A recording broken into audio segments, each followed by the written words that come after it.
Udah? Udah. Oke.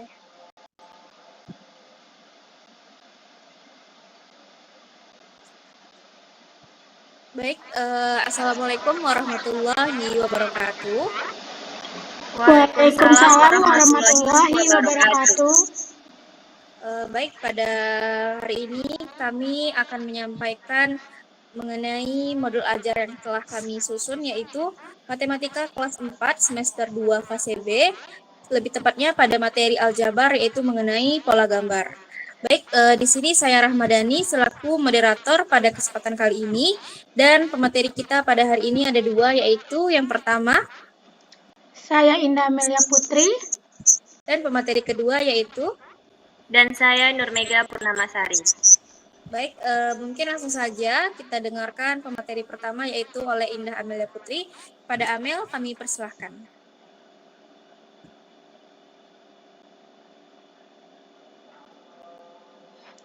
Terima kasih Rahma.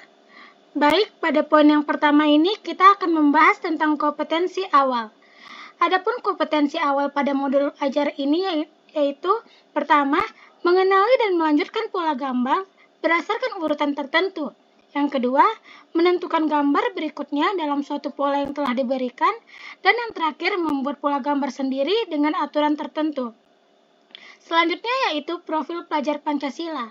Profil pelajar Pancasila dalam modul pembelajaran ini yang pertama yaitu ada mandiri. Bertanggung jawab atas proses dan hasil belajarnya dalam pembelajaran pola gambar, siswa diajak untuk bekerja secara mandiri, mereka bertanggung jawab dalam mengerjakan tugas. Dan yang kedua ada bernalar kritis, yaitu memperoleh dan memproses informasi dan gagasan, siswa diharapkan dapat mengamati dan menganalisis pola gambar secara kritis. Adapun sarana dan prasarana yang digunakan dalam modul pembelajaran ini, yang pertama yaitu ada sumber bacaan peserta didik, yaitu buku siswa matematika kelas 4. Yang kedua, sumber bacaan guru, buku siswa kelas 4 dan buku pedoman guru matematika kelas 4. Dan media yang digunakan yaitu ada video pembelajaran dan media konkretnya ada batu kerikil atau kelereng. Dan perlengkapan yang digunakan dalam model pembelajaran ini yang pertama ada komputer atau laptop, jaringan internet, proyektor, dan alat tulis. Dalam modul pembelajaran ini, model pembelajaran yang digunakan yaitu PBL. PBL merupakan singkatan dari Problem Based Learning. Model pembelajaran ini berbasis dengan masalah yang harus diselesaikan siswa. Dan yang selanjutnya yaitu metode pembelajaran. Ada 3 metode pembelajaran yang digunakan dalam proses pembelajaran dalam modul ini. Yang pertama, pembelajaran secara tatap muka. Yang kedua, pembelajaran dengan diskusi dan tanya jawab. Dan yang terakhir yaitu pemberian tugas kepada siswa. Selanjutnya, poin target peserta didik. Target peserta didik dalam modul pembelajaran ini terbagi menjadi 2. Yang pertama, peserta didik reguler atau tipikal, yaitu umum, tidak ada kesulitan dalam mencerna dan memahami materi pelajaran. Yang kedua, peserta didik dengan pencapaian tinggi, yaitu mencerna dan memahami dengan cepat, mampu mencapai keterampilan berpikir aras tinggi atau HOTS, dan memiliki keterampilan memimpin. Saya kembalikan kepada Rahma. Baik, terima kasih kepada Amel. Pemateri selanjutnya akan disampaikan oleh Nurmega Purnamasari. Kepada Mega kami persilahkan. Oke, baik. Selanjutnya yaitu tujuan pembelajaran dari modul ajar yang telah kami buat. Yang pertama yaitu setelah melakukan kegiatan literasi dan diskusi secara berkelompok, peserta didik dapat menyatakan situasi dalam kehidupan sehari-hari ke dalam bentuk aljabar, menggunakan pola untuk menyelesaikan masalah sehari-hari, menghubungkan pola dengan konsep matematika lain seperti perkalian, pembagian, bentuk geometri. Kemudian, tujuan yang lainnya yaitu setelah melakukan kegiatan literasi dan diskusi secara berkelompok, peserta didik dapat mengidentifikasi variabel, konstanta, dan koefisien pada suatu bentuk aljabar. Peserta didik mampu mengidentifikasi pola gambar membesar dan mengecil yang melibatkan penjumlahan dan pengurangan pada bilangan caca sampai 100. Selanjutnya yaitu capaian pembelajaran dari modul ajar tersebut, yaitu mengenali dan melanjutkan pola, di mana mengidentifikasi pola bilangan dan pola gambar sederhana, yaitu melanjutkan pola yang diberikan berdasarkan aturan tertentu. Kemudian membuat dan menjelaskan pola, di mana membuat pola gambar dan bilangan sederhana berdasarkan aturan tertentu. Misalnya itu menjelaskan hubungan antara pola gambar dan pola bilangan yang disajikan. Kemudian menggunakan pola dalam pemecahan masalah, yaitu menggunakan pola untuk menyelesaikan masalah dalam kehidupan sehari-hari, menyusun strategi untuk menemukan pola berikutnya dalam sebuah rangkaian. Nah, selanjutnya yaitu menghubungkan pola dengan konsep matematika lainnya, di mana menghubungkan pola gambar dengan konsep perkalian, pembagian, atau bentuk geometri, kemudian menggunakan pola dalam perhitungan sederhana. Kemudian berikutnya yaitu pemahaman bermakna, di mana pemahaman bermaknanya yaitu pola ada di sekitar kita. Siswa memahami bahwa pola bukan hanya ada dalam matematika, tetapi juga dalam kehidupan sehari-hari seperti pola pada motif kain batik atau ubin lantai. Kemudian menghubungkan pola dengan bilangan dan operasi matematika, yaitu siswa memahami bahwa pola gambar seringkali berhubungan dengan pola bilangan tentunya. Misalnya, pola persegi yaitu 1, 4, 9, 16 atau itu disebut dengan bilangan kuadrat. Kemudian pola segitiga yaitu 1, 3, 6, 10 yang dimana itu adalah jumlah titik dalam segitiga bertingkat. Nah, secara umum, setiap pola gambar itu mempunyai dua jenis, yaitu pola gambar membesar, di mana melibatkan operasi penjumlahan bilangan cacah, dan pola gambar mengecil, yaitu melibatkan operasi pengurangan bilangan cacah. Kemudian pertanyaan pemantik dari modul ajar yang telah kami buat, yaitu seperti apa yang kamu lihat dari gambar ini, dan bagaimana cara menentukan pola dalam sebuah gambar. Baik, saya kembalikan kepada Rahma.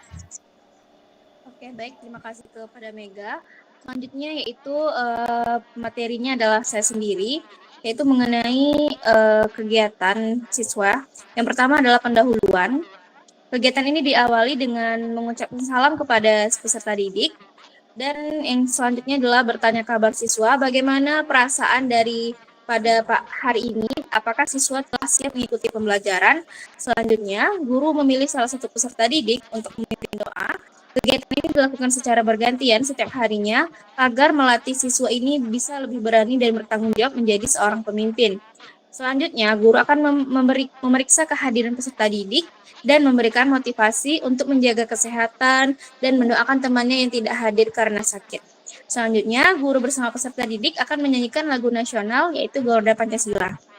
Guru akan melakukan apersepsi berupa tepuk semangat atau tepukan lainnya sesuai dengan kreativitas guru yang mana itu berupa ice breaking. Selanjutnya adalah kegiatan pembelajaran diawali dengan asesmen awal pada seluruh peserta didik, yaitu menjawab pertanyaan secara lisan dengan mengaitkan materi yang dipelajari dengan pengalaman siswa. Selanjutnya, guru akan memetakan pengetahuan peserta didik terkait materi yang akan dibahas. Guru akan mengarahkan peserta didik untuk menyimak tujuan dan manfaat pembelajaran yang akan dilaksanakan dalam kehidupan sehari-hari. Selanjutnya masuk kepada kegiatan inti. Yang pertama yaitu tahap orientasi peserta didik pada masalah. Guru akan menampilkan gambar dengan pola tertentu, misalnya pola bentuk, warna, dan ukuran. Selanjutnya, siswa akan mengamati dan mengidentifikasi pola yang muncul.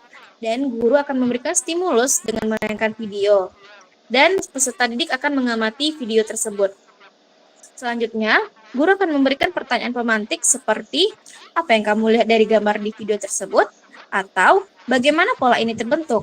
Selanjutnya, guru akan mengarahkan peserta didik untuk menyimak penjelasan yang berhubungan dengan video yang telah diamati. Selanjutnya, guru akan mendorong siswa untuk mengemukakan pendapatnya atau pernyataan ataupun pertanyaan yang berkaitan dengan apa yang telah disampaikan oleh guru. Tahap kedua adalah mengorganisasikan siswa untuk belajar. Guru akan membagi siswa ke dalam kelompok kecil dan guru akan memberikan pola gambar yang berbeda untuk setiap kelompoknya untuk dianalisis. Selanjutnya, guru akan mengarahkan siswa untuk berdiskusi tentang aturan atau pola yang ditemukan dalam gambar. Selanjutnya, guru akan mengarahkan siswa untuk bertanya poin-poin pada LKPD yang belum dipahaminya. Tahap yang ketiga yaitu membimbing penyelidikan mandiri dan kelompok. Siswa akan mencari informasi tentang pola gambar melalui buku atau sumber lainnya. Tahap yang masih sambungan dari tahap yang ketiga, yaitu guru akan memberikan tantangan tambahan seperti membuat pola baru berdasarkan pola yang telah ada. Guru mengarahkan siswa untuk mendengarkan dan menyimak dengan seksama penjelasan guru. Kemudian menyiapkan peralatan dan bahan yang dibutuhkan. Selanjutnya, guru meminta peserta didik dalam kegiatan pembelajaran dengan bekerja sama dalam kelompoknya. Selanjutnya, guru dan peserta didik akan menyepakati waktu penyelesaiannya. Tahap selanjutnya adalah mengembangkan hasil karya. Setiap kelompok akan membuat pola gambar mereka sendiri. Lalu guru memberikan peserta didik kesempatan untuk bertanya atau berkonsultasi kepada guru apabila mengalami kesulitan. Tahap yang kelima adalah menyajikan hasil karya, yaitu guru akan mengarahkan peserta didik untuk menyusun bahan laporan untuk presentasi kelompok. Selanjutnya, guru akan memantau keterlibatan siswa dalam setiap kelompok dan mengukur ketercapaian standar penilaian. Lalu, tahap yang keenam, yaitu menganalisis dan mengevaluasi proses pemecahan masalah. Guru akan membimbing peserta didik untuk mengetahui bagaimana cara memaparkan hasil karyanya di depan kelas. Selanjutnya, guru akan memerintahkan masing-masing kelompok untuk mempresentasikan hasil karyanya. Lalu, guru bersama peserta didik dan kelompok lainnya akan memberikan tanggapan atau umpan balik mengenai hasil presentasi.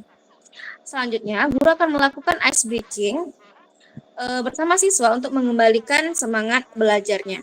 Selanjutnya, guru akan memberikan penguatan berupa hasil presentasi yang telah dilakukan. Selanjutnya, guru akan memberikan apresiasi kepada setiap kelompok dan penghargaan bagi kelompok belajar yang paling aktif dan hasil diskusi yang paling baik. Selanjutnya, guru akan memberikan soal tes kemampuan berpikir kritis kepada siswa untuk dikerjakan secara individu. Dan yang terakhir, guru akan mengarahkan peserta didik untuk mengerjakan soal latihan tersebut secara mandiri dan tertib. Baik, mungkin hanya itu, dan sebagai penutup dari penyampaian materi oleh saya adalah guru bersama peserta didik akan melakukan refleksi pembelajaran mengenai pembelajaran pada pertemuan ini. Selanjutnya, guru akan mengarahkan peserta didik untuk menyampaikan bagaimana perasaannya setelah mengikuti pelajaran pada hari ini. Dan setelah itu, guru akan mengajak siswa untuk melakukan ice breaking, tepuk love. Selanjutnya, guru akan memberikan kesempatan kepada peserta didik untuk menyampaikan kesimpulan yang dia dapat dari pembelajaran pada pertemuan kali ini. Dan yang terakhir, guru akan menutup pelajaran dan secara bergantian memberikan kesempatan kepada peserta didik yang lainnya untuk memimpin doa bersama setelah selesai pembelajaran.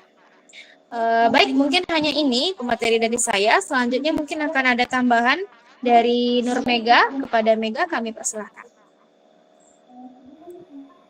Baik, terima kasih kepada Rahma. Di sini saya menjelaskan sedikit bahwa modul ajar yang kami buat ini berbentuk flipbook, di mana flipbook ini berkaitan dengan desain pembelajaran berbasis teknologi digital. Nah, di mana penjelasan dari desain pembelajaran berbasis teknologi digital pada pembelajaran matematika, yaitu adalah pendekatan pengajaran yang mengintegrasikan teknologi digital untuk meningkatkan pemahaman, interaksi, dan keterampilan berpikir kritis siswa. Kemudian, model ini tuh mengoptimalkan penggunaan perangkat lunak, aplikasi, dan platform digital untuk memfasilitasi proses pembelajaran yang lebih efektif, menarik, dan adaptif. Kemudian, tujuan pembelajaran dari penggunaan desain pembelajaran berbasis teknologi digital tadi yaitu menentukan kompetensi yang ingin dicapai, seperti pemahaman konsep, pemecahan masalah, atau keterampilan berpikir logis. Nah, kemudian keunggulan dari pendekatan tersebut yaitu interaktif dan menarik tentunya, di mana siswa akan lebih aktif dalam pembelajaran. Kemudian fleksibel, yaitu bisa diakses kapan saja dan di mana saja. Kemudian personalisasi, yaitu materi dapat disesuaikan dengan tingkat pemahaman siswa. Nah, yang terakhir yaitu meningkatkan kolaborasi, di mana memungkinkan diskusi dan kerja kelompok secara daring. Nah, baik, kepada Rahma, mungkin kepada teman-teman lainnya di sini saya akan menampilkan flipbook dari modul ajar yang telah kita buat.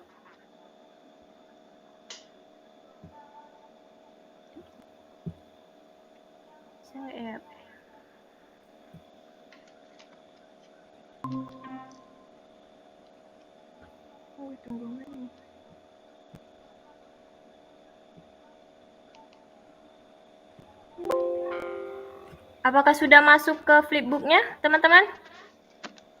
Sudah. Oke, tunggu ya.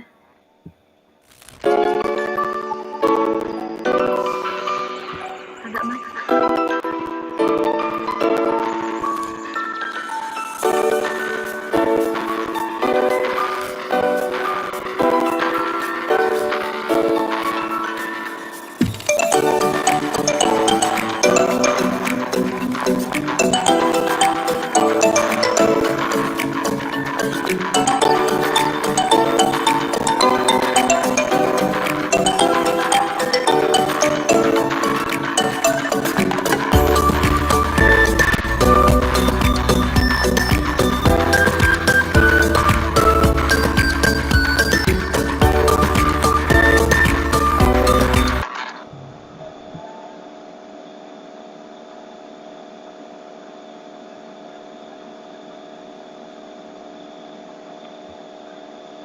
Apakah ingin diulang lagi atau kita kembali ke halaman pertama flipbooknya?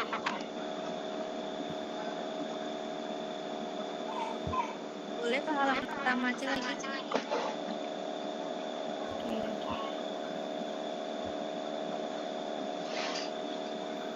Nah, selanjutnya kan kita bakal ngejelasin materinya. Berarti Amel duluan yang menjelaskan materi biar saya stop sharing. Stop share. Oke, selanjutnya kepada Amel dipersilahkan.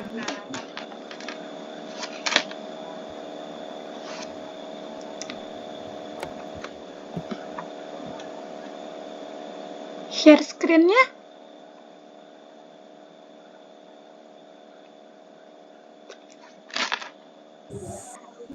Boleh tolong Rahma? Rahma izin share screen. Oke, sebentar ya.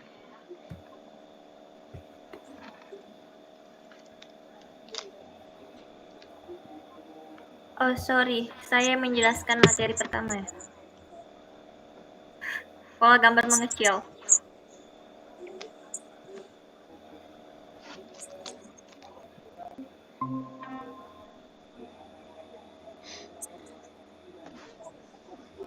Baik, kepada Mega, kami persilahkan.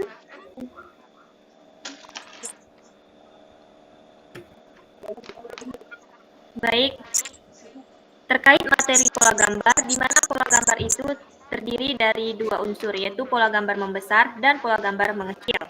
Nah, materi yang pertama yaitu pola gambar, di mana pola gambar itu adalah suatu susunan berulang dari garis, bentuk, dan warna dalam suatu karya seni. Nah, dalam matematika, pola gambar itu adalah susunan objek atau bentuk yang mengikuti aturan tertentu. Dalam pola gambar itu ada pola teratur yang disebut dengan simetris dan pola tidak teratur yang disebut dengan acak. Kemudian, cara menentukan pola gambar yaitu yang pertama mengamati aturan pola, yaitu melihat bagaimana suatu pola berkembang atau berubah. Selanjutnya memprediksi gambar berikutnya, yaitu menentukan bentuk atau jumlah pada pola berikutnya. Kemudian, menggunakan operasi matematika sederhana seperti penjumlahan atau perkalian untuk memahami pola pertumbuhan gambar. Kemudian, materi selanjutnya yaitu pola gambar membesar, di mana pengertian dari pola gambar membesar ini adalah pola yang mengalami perubahan ukuran atau jumlah secara bertahap. Kemudian, biasanya bertambah besar atau semakin banyak sesuai aturan tertentu. Nah, ciri-ciri pola gambar membesar yaitu ukuran atau jumlah bentuk bertambah secara teratur. Kemudian setiap tahap mengikuti aturan penambahan tertentu seperti bertambah 1, 2, atau dikali dengan bilangan tertentu. Nah, bisa berbentuk objek geometri seperti segitiga, persegi, lingkaran, atau benda lain yang memiliki pola pertumbuhan. Di mana contoh pola gambar membesar dapat dilihat pada layar. Baik, selanjutnya akan dijelaskan oleh Amel. Baik, terima kasih kepada Mega. Untuk materi selanjutnya yaitu tentang pola gambar mengecil. Pola gambar mengecil adalah pola yang mengalami penurunan ukuran atau jumlah secara bertahap sesuai aturan tertentu. Pola ini bisa berkurang dengan cara mengurangi jumlah objek secara teratur, misalnya berkurang 1, 2, atau lebih setiap langkah. Mengecilkan ukuran bentuk secara bertahap, menggunakan pola pembagian atau pengurangan dalam jumlah objek. Selanjutnya yaitu ciri-ciri pola gambar mengecil. Jumlah bentuk atau ukuran semakin berkurang. Yang kedua, berkurangnya jumlah mengikuti aturan tertentu, misalnya dikurangi 2 setiap langkah atau dibagi 2. Yang ketiga, bisa ditemukan dalam berbagai bentuk seperti bangun datar, lingkaran, atau benda lainnya. Untuk contoh pola gambar mengecil dapat dilihat pada layar video.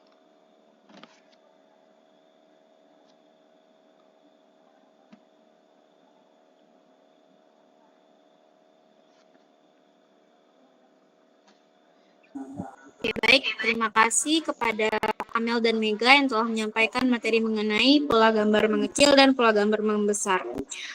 Mungkin hanya ini penyampaian kami pada kesempatan kali ini.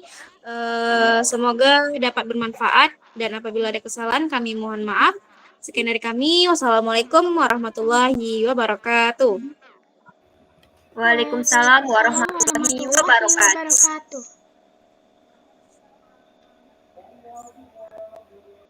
Bye-bye. Damel.